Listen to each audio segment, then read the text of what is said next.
Hello, my name is Dante Renee, and welcome to the 10 Room Bizarro YouTube page where I talk about films that I believe need to be talked about more.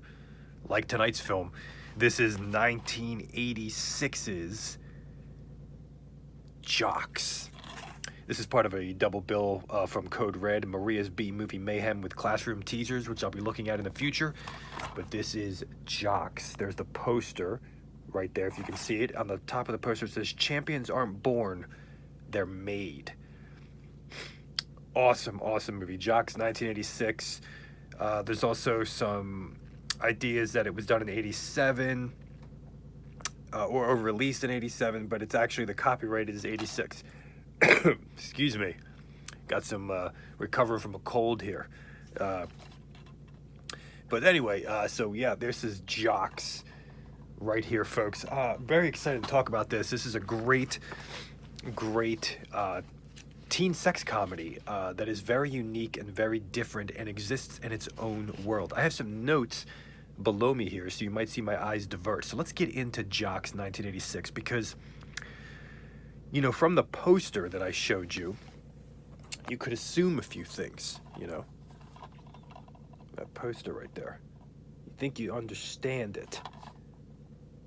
The guy in the bottom kind of looks like the rapper guy from Revenge of the Nerds Part 2 a little bit. I forget it. I don't know his name, his real name, if you know who I'm talking about. But, yeah. Oh, yeah. So, JOCKS is not your run-of-the-mill teen sex comedy. It exists in its own world. A tennis teen sex comedy? A tennis teen sex comedy? How many tennis teen sex comedies are out there? And I gotta tell you, you know, we have those teen sex comedies out there that, you know, kind of show sports, show a type of sport. You know, it could be skiing, it could be baseball, okay? But tennis, now tennis can be very sexy if, you know, if the girls are wearing their tennis skirts and everything. But this is taking the form of a film, a teen sex comedy kind of showcasing the sport of tennis, not necessarily sexualizing it. Las Vegas, transvestites, a principal who scratches ass, Jewish tennis versus Catholic tennis, racial, sexual, and religious jokes, bars and strip clubs and biker bars, drinking, drugs, gambling, competition, romance, camaraderie with college sports guys. What a great buddy movie. What a great group of guys, faces that you will recognize from other teen sex comedies and other movies like The Night Before, Tito. Yes, The Night Before, which I looked at on this YouTube page already. Check that out. It's one of my favorite movies with Keanu Reeves and Lori Loughlin. A team of outcasts and almost video game personalities and gay jokes.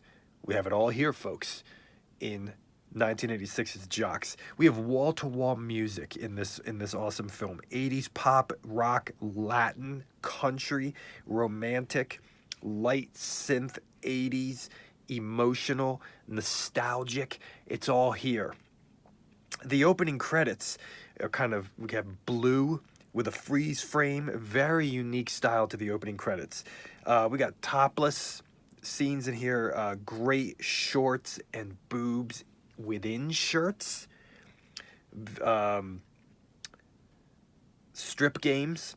Okay, so there's not like a ton of nudity, but there's a ton of sexiness, and there's some nudity, but just the shorts, just the shirts, if you catch my drift. This is a teen sex comedy that really focuses on guys of different ethnicities and dispositions and looks and talents. They're like the most anti-tennis players ever for a film that's featuring tennis. Never seen anything really like JOCKS before. It's a true, unique teen sex comedy sports film.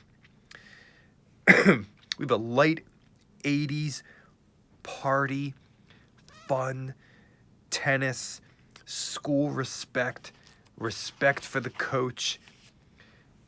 Here's something weird. It's cold outside. Look at their breath. It's cold outside. So they're in Las Vegas when it's cold. Also, keep your eyes peeled for the guy from Teen Lust, which is another movie I looked at on this YouTube page, and Spring Break on this YouTube page. And even a guy from Revenge of the Nerds, 1 and 2. The coach, we have a coach in this film who doesn't judge and allows the outcasts to be themselves. Now, that's very interesting. Typically in these films, you have a trope where the coach is like, you got to get your shit together. And he's kind of mean. But in this particular film, yeah, you got to get your shit together. But there's a lot of grace. There's a lot of grace. Maybe love. Maybe respect. JOCKS really seems to be like a story of outcasts in a sport that is contrary to them. We do have a great scene in here that is blackmail by tits. Yes. You get some great shots of the Vegas Strip and a great motel in Vegas. You know, great nighttime pool, even though it's really freezing outside, so nobody's really swimming, and like the soda machine outside, just the way the lights look, the feel, the look, the vibe. Good times, youth, responsibility, self-worth, encouragement. You know, the tennis in JOCKS is almost like punk tennis. Yeah, it's almost like punk tennis, if that even makes sense.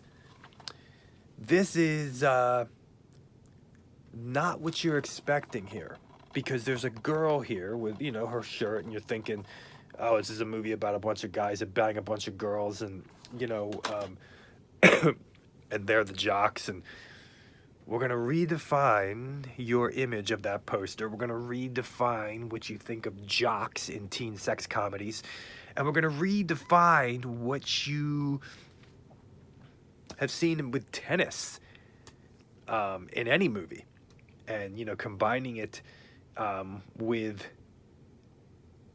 a school and camaraderie and sex and fun and wildness and a great, excellent cast. This is 1986's JOCKS right here, folks. There it is. Thank you so much for watching the 10 Room Bizarro YouTube page, where I talk about films that I believe need to be talked about more, like 1986's JOCKS. And I think this is the only way to really get it, other than VHS, is on this Code Red with classroom teasers. I don't know if it's still in print. Here are a couple shots from the film. You'll get to see some faces you might know. The guy in the middle, Revenge of the Nerds, 1 and 2. Ogre, I think is his name, Ogre. Ooh, yeah. Please feel free to check out my own personally made films and music at www.vimeo.com/poopydiarrhea, POOPYDIARRHEA. Thank you so much. Follow me there. Follow me here. Follow me everywhere. Thanks.